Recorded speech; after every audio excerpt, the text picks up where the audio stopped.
Hello. If you are watching this video, it means that you are planning to judge a debate tournament and you want to learn more about how to do that.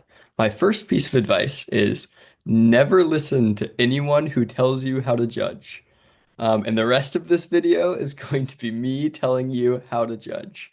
What do I mean by that? Judging is entirely subjective. This activity is a communication activity. It is a competition, and there are some rules, like you have to speak within a certain amount of time for your speeches. But at its core, debate is an activity about persuading the judge that your side is right or that you won the debate. That's it. And so everyone can have different valid interpretations of what it looks like to win a debate and what it looks like to lose a debate. My interpretation is one that I think is shared by a lot of different members of the community and that has a lot of reasoning that supports it. But that doesn't mean that it's the only way that you can judge, and there are other valid ways to judge as well. Without further ado, I will tell you about the way that I think is best for you to judge, that I think everyone should judge like. So we're going to start with a pretty interesting analogy, because this really, I think, is the best way to show you what I mean by my way of judging and how it's different from a lot of other people's ways of judging, or a lot of the assumptions that I think people come into it when they're judging for the first time.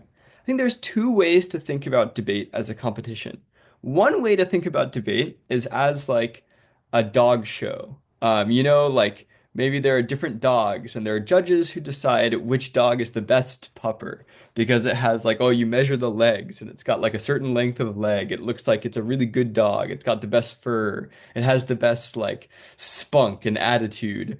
But my view of debate is that it should not be judged like a dog show. If you're judging debate like a dog show, it means that you care a lot about different attributes that debaters exemplify in the round, but you're not looking at very much else. So, for example, if you're judging debate like a dog show, then you look at their fluency, or you look at if you think all of their arguments make sense, or how smart they are, or the general average quality of their evidence. And you compare those things to the other team in the debate, and whoever has, I don't know, you like add up all of the good attributes, and whoever has a better score at the end wins the debate. In my view, this is the wrong way to judge debate. I can explain why in a minute. But first, let me explain what I think is the right way to judge debate. I think debate is more like a game of football. I'm American, so I might say soccer, but I'm in Taiwan right now, so I guess I should say football.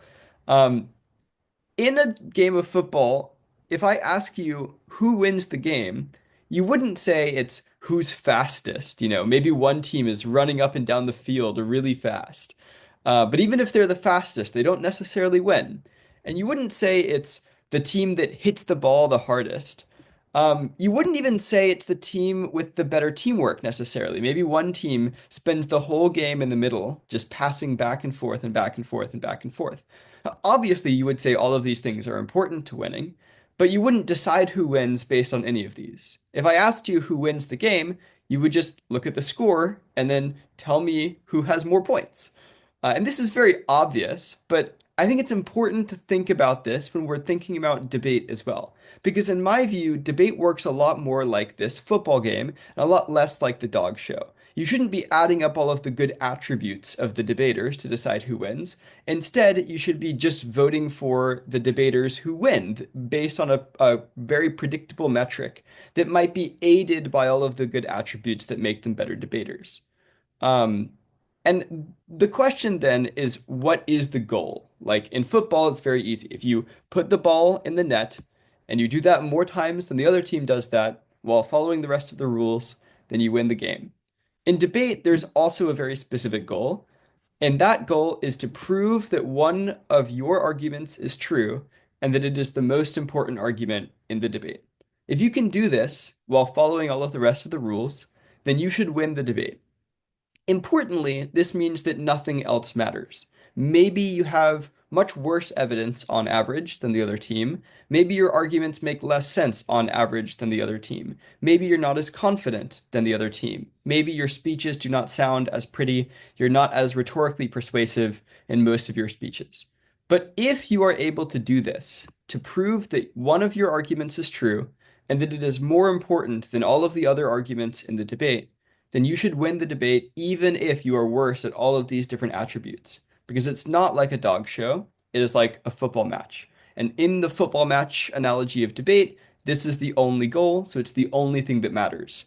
All of those other skills that I just mentioned, being confident, having good arguments that make logical sense and are very organized and well constructed and well defended, all of those things are important at helping you do this and helping you convince the judge that you have done this. But they're not important for any other reason. You shouldn't be using those as criteria to judge. You should be evaluating those as something that's helpful in deciding who has answered this question and who has actually used those tools to help them prove that one of their arguments is true and that it's the most important argument to decide the question that we're debating about or the topic that we're debating about. I hope that makes sense. This should change the way that you judge a debate a lot, right? Because it means that even if one team is better at all of those other things, they don't necessarily win. And they might be confused about this. I've had a lot of students who get confused about this when they're first starting debate. They'll come out of the debate and they'll say, "Oh, the judge totally made the wrong decision." I had much better evidence than their team. I was better researched. I had better arguments. I filled more of my speech. Maybe the other team only spent 3 minutes in their constructive, but I had 4 minutes. So how could I possibly lose? And well, the answer is you might have done all of these different things better, but that's kind of the equivalent of like kicking the ball really hard and kind of hoping that it eventually goes in the goal.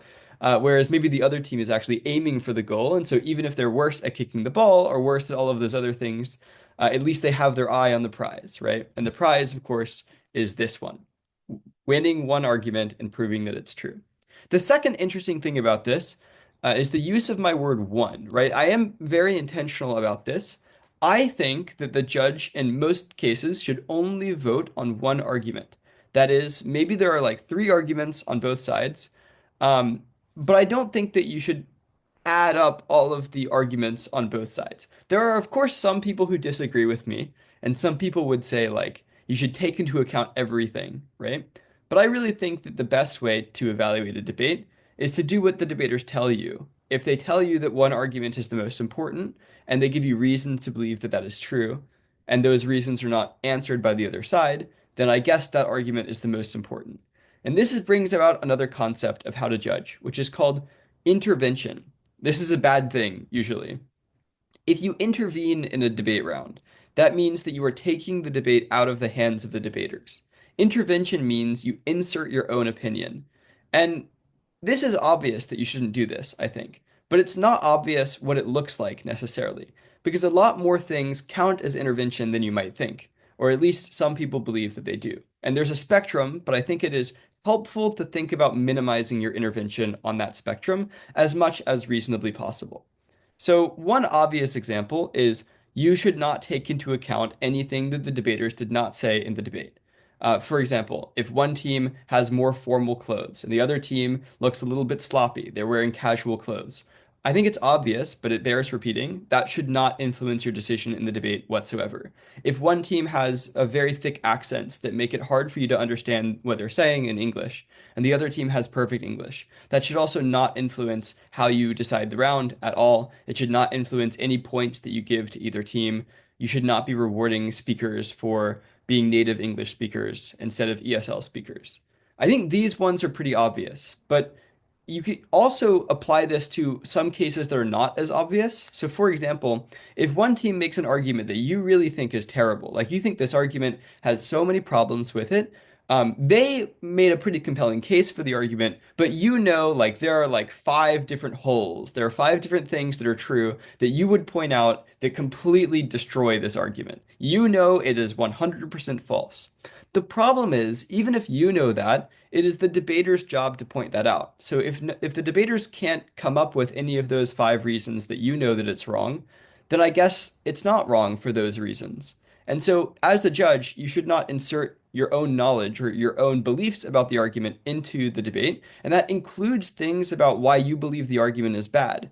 Um, if one team just forgets to respond to an argument, even if that argument really is quite weak or is probably wrong, if they didn't respond to it, then they've given up their chance to explain to you why it is wrong. And so you shouldn't take into account any of the responses that you thought they should have given because they didn't give those responses in the debate. So it's totally possible for one team to win the debate with an argument that you think is totally wrong. If the other team does not point out why it is wrong, then for the sake of the debate, you should not like think about it as being wrong for those reasons either. And this can be a little bit mind-boggling for some judges, and of course, you should still be somewhat reasonable. I think every judge has a different line for when it gets to be a little bit too extreme, and they say, okay, fine, this argument seems like so bad that even though the other team didn't respond, maybe I still don't like it. Maybe the argument like doesn't even seem to be logical when it is first introduced in the debate, and so it doesn't seem to matter if the other team answered it or not. Like it wasn't set up in such a way that it could have possibly been true from the get-go. But I would really encourage you to step back and analyze maybe your subjective biases here as well, and try to take as many steps toward minimizing your intervention as possible. Because this usually is better for the debate, because it means that it's more in control of the debaters. They don't have to guess which arguments you believe in or which arguments you like the most when they're going into the debate. Instead, they can just debate it themselves and have a game, and then at the end, you will decide based only on what they said in the debate, which means that they are always staying in control for the whole duration. The next conclusion that you can take from this is what judging is not, what your job is not. So, your job is not to decide which side of the topic is right. The debaters don't have to convince you that social media, for example, has actually improved human social interactions. That might be difficult to say. A lot of the time, you will go into the competition having some thoughts about the topic already. And it's really difficult for like 1 hour of high schoolers debating to actually change your core beliefs about if the topic is true or if the topic is wrong. And so it's a little bit too much to ask of them to do that. So their job is not to persuade you that their side is correct. Their job is just one thing, which is to prove within the debate that one argument is true and prove that it's the most important in that given debate. The second thing is the debater's job is not to convince you that they were the better debaters. Again, this goes back to the dog show example. It doesn't matter if they could run faster in the football field or if they could kick harder. Their job is just to win the debate, not to show that they are more capable of winning in a hypothetical debate. And so you should only judge what actually happens in the debate, not just how good you think they are as a result of the debate. And I think that's super important to remember. After all, debate is a game. Just like other games, it has rules, and it should have a pretty predictable way that the debaters can win. This also makes it the most educational, and it reduces the frustration that the debaters might feel when they do lose, because it gives them a predictable and consistent way that they can fix those mistakes in the future. That is something that they can actually do, and that is completely within their control. Um, Really quickly, I want to go through some explanation of what a public forum debate round looks like. The NTNU tournament that a lot of you are watching to judge maybe looks a little bit different. So, for example, I won't talk about prep time because that looks a little bit different for NTNU. And also, it's worth noting that in some of these speeches, both partners in the partnership can help each other out and give parts of the speeches. In other types of public forum debate, like NSDA regulated public forum debate, there are very specific roles that each speaker has, so they can't help each other out during a speech in most cases. There are four speeches in a public forum debate. There's the case, the rebuttal, the summary, and the final focus. These speeches exist on both sides, so there's team one and there's team two. For NTNU, I believe that the pro always goes first, so the pro will be the first speaking team and the con will be the second speaking team. There are 3 periods of crossfire in which debaters ask each other questions, and for NTNU, all of the debaters may participate in any of these crossfires to ask and answer questions. Typically, team one, or the pro, asks the first question, and then they take turns from there for a period of 3 minutes. These are the durations of each of these pieces of the public forum debate round. So, for example, the case is 4 minutes. This should be a script that they write out beforehand, but it's usually the only speech in the debate that is actually scripted because you won't necessarily be able to predict what the other side will say, which means the other speeches that respond to what the other side will say have a more of a tough time to actually script them out beforehand. And as you can see, it gets quite small toward the end. So we'll talk about why that is and what that means later. I'll now talk about what you should expect debaters to do for each of these speeches in the debate round. For the case, this is usually what arguments look like. We call them contentions, but that's just a word that we use in debate that means argument. Debaters can call these arguments whatever they want. They can also make arguments in whatever way they want. You should not hold them to a specific standard or a specific expectation when they make these arguments. They are free to make arguments in whatever way they think will be most compelling. One useful way that some debaters use to make arguments that you might hear is this model that has three parts for each argument: uniqueness, link, and impact. These are basically three questions that debaters can ask themselves and then answer in order to make these different pieces of their argument. Uniqueness is what is happening without this thing. The link is what changes with this thing. And the impact is how that actually affects people or why we should care about this. So, for example, for the topic about social media, it's useful to imagine two different worlds that we could live in. One world where we have social media, that's the world that we have right now, that the pro is advocating for, and one world where we don't have any social media. This one is harder to think about, but it's helpful in comparing whether or not social media has actually created, good things for human social interactions or bad things. One useful way of doing that is comparing between this hypothetical world with no social media and the world that we actually live in where we have social media. So uniqueness in this topic will look a little bit weird. It will basically say, what does the world look like in this hypothetical with no social media? Because that's what we should be comparing against. The link will be what changes with social media. So what is different about the world now that we do have social media? And the impact is, how does this affect human social interactions? Why should we care about this? Why is this a very big thing that matters a lot in this debate? Which is helpful for later when we're comparing these arguments against each other in our attempt to win that we have a true argument that's the most important in the debate. There should be evidence for almost all of these parts, and in most cases, this will help make the argument stronger and make it harder for the other team to respond to it. So, for example, this is an example on a different PF topic, but it's helpful to illustrate this. The PF topic that we just were preparing for the NSDA Taiwan qualifier was about making more nuclear energy. So on that topic, the pro might have an argument about climate change, where they say, in the hypothetical world where we don't increase nuclear energy, climate change is very bad.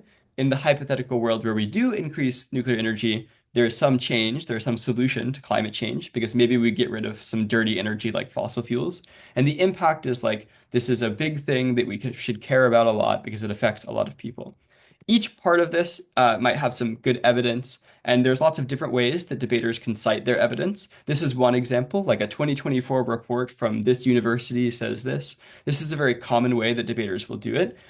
Very rarely, I think at the NTNU tournament, you will hear them do it like this, where they just cite the last name of the author and an abbreviation of the date. So in this case, Grossi 24 means there's an author with the last name Grossi who wrote this website in 2024.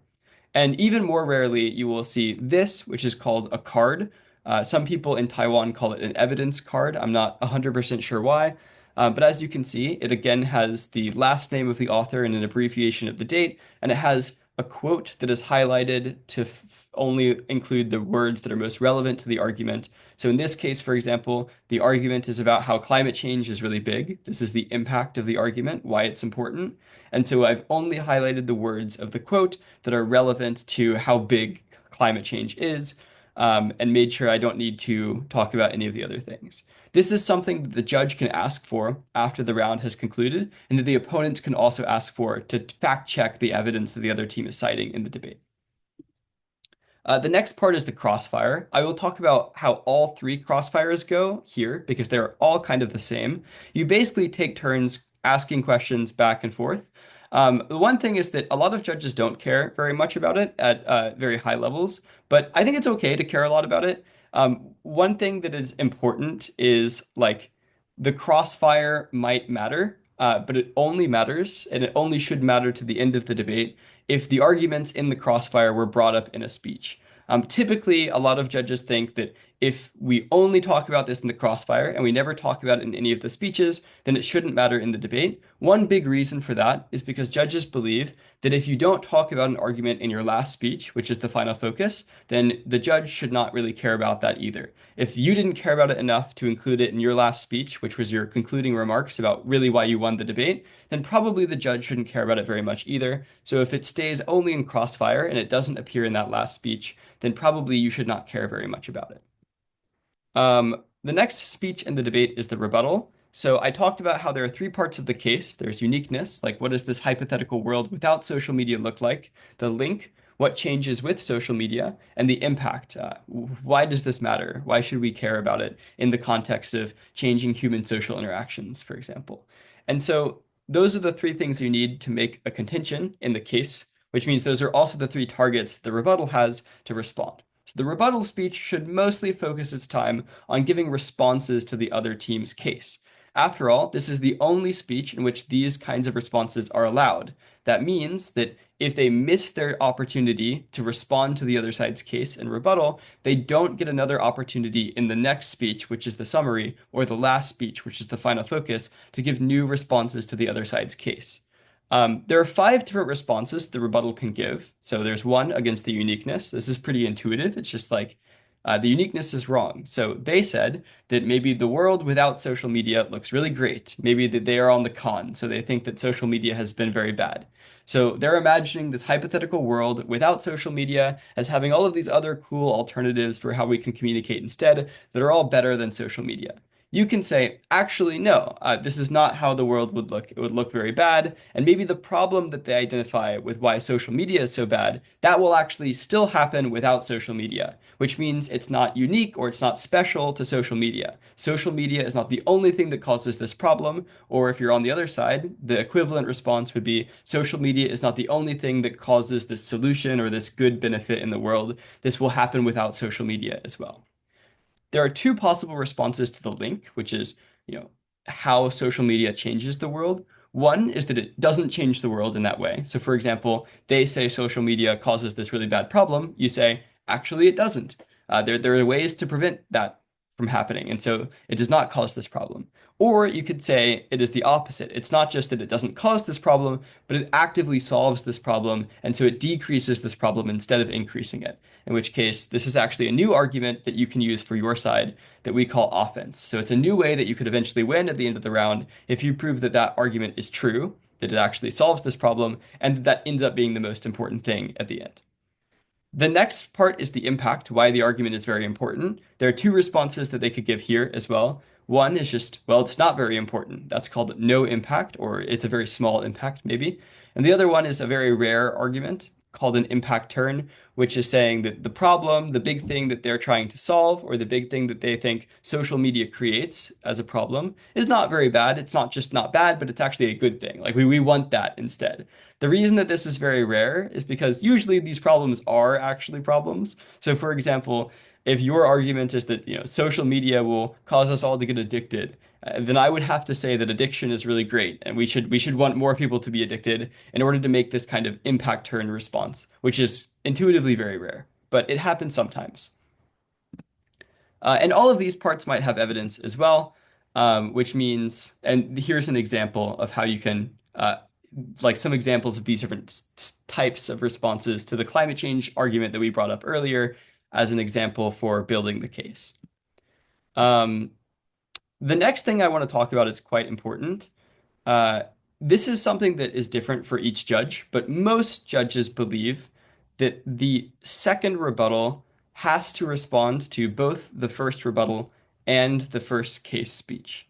This seems kind of unfair. Like, why should the second rebuttal have to do twice as much work than the first rebuttal? As you can see here with the blue arrow, the first rebuttal only has to respond to the case from the second speaking team.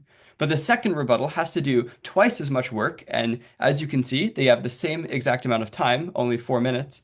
So if they have to do twice as much work with the same amount of time, it seems like it's quite unfair against them. But as it turns out, despite this being a norm of how judges usually expect you to do things, Most people still think that second is the better side, and so it seems like it kind of balances out. The reason why is because later in the round, especially since the second speaking team has the last word in the debate, it seems like that is an even bigger advantage than the disadvantage of having so much more work in the rebuttal. But what this means for you is if you want to follow the norm that most judges follow, you obviously don't have to. You are the judge, so whatever you say goes. But if you want to follow this norm that is the most popular, then you should expect that the second rebuttal must answer the first rebuttal. And if the second rebuttal does not answer the first rebuttal, then the summary on the second speaking team does not get new chances to answer the first rebuttal. If you do not believe that this is what you want to judge with, or if you disagree with this kind of norm, then you can tell the debaters if they should be required to do this or not, and this will help them know what norms they should follow when they're in the debate.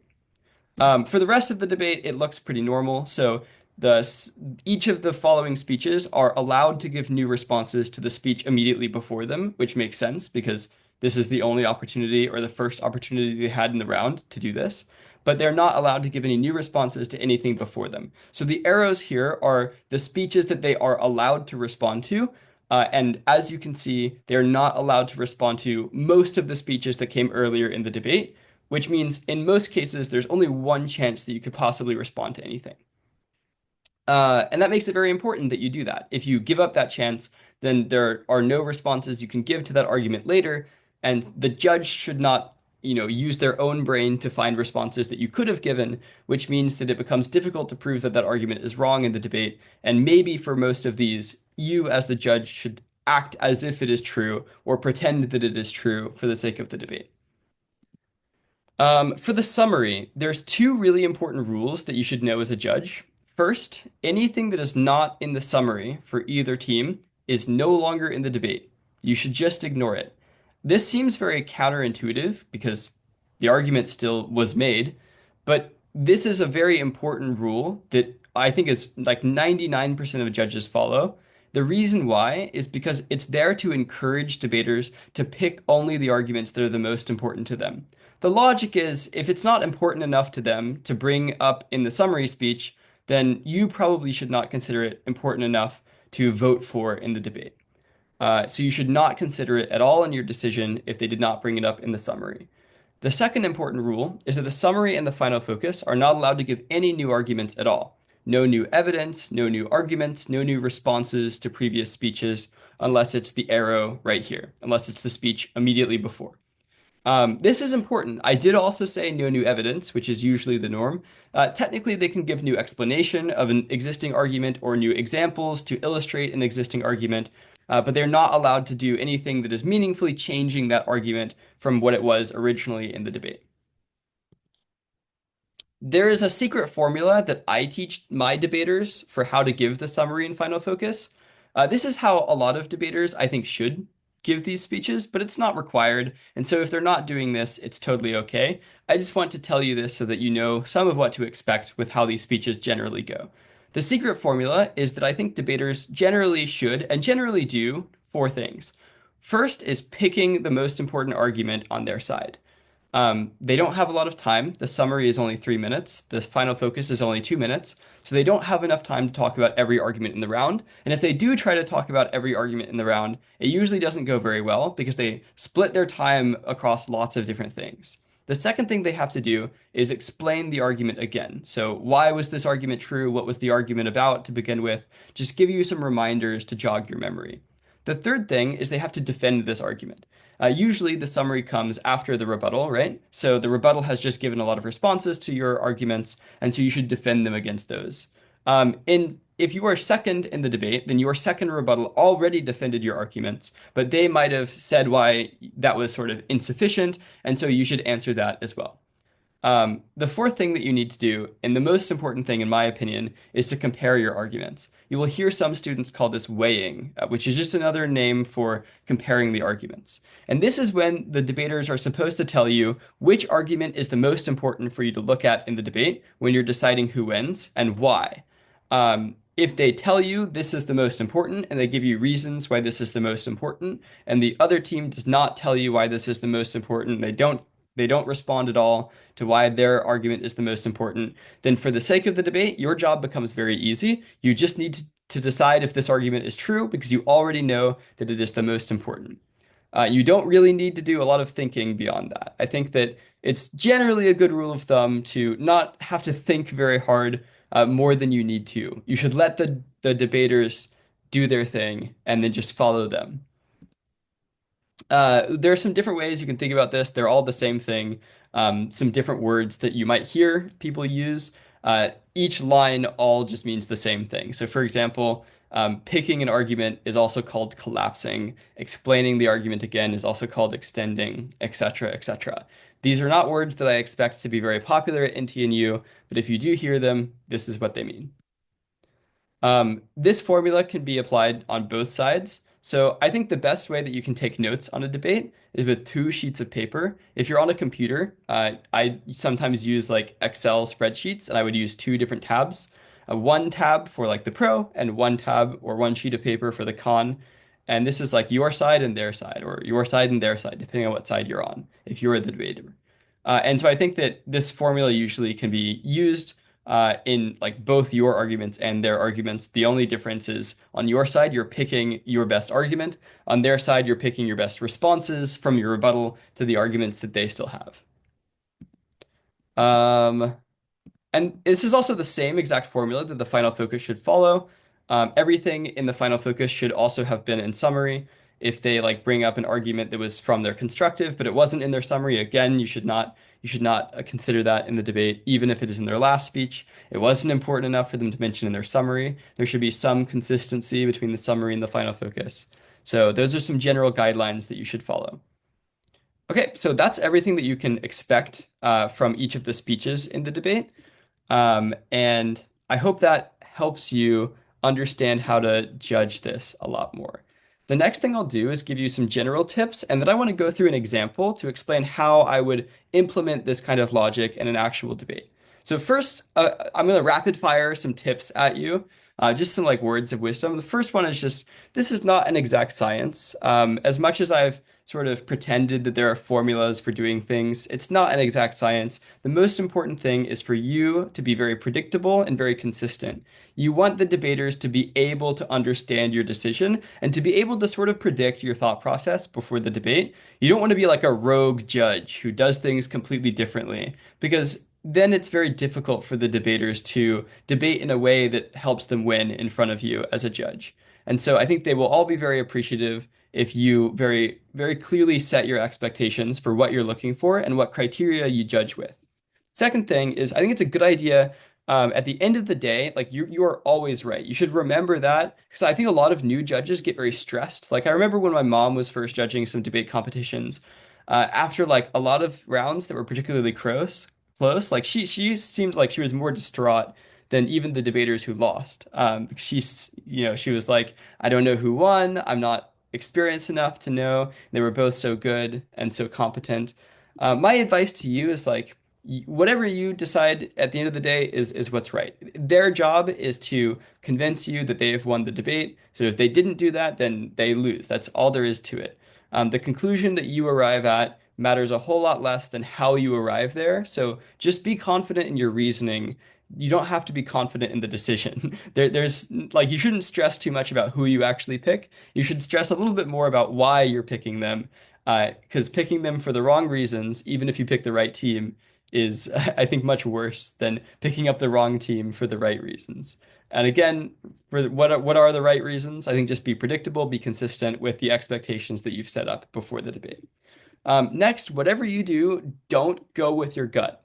Don't just vote based on vibes. Don't just vote based on like who you think was kind of better at debate. You need defensible reasons why you voted the way that you did, and they need to be rooted in the debate, and they can't just be this team was better in the debate and this team was worse. You have to explain why they won, not just why they did things that made them more likely to win. So again, this is the football game, not the dog show.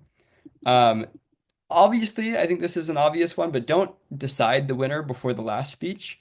And don't like don't even like I think if you start thinking about who you're going to vote for before the last speech, you can start to bias yourself toward one team or the other, which can sort of distort how you view the rest of the debate.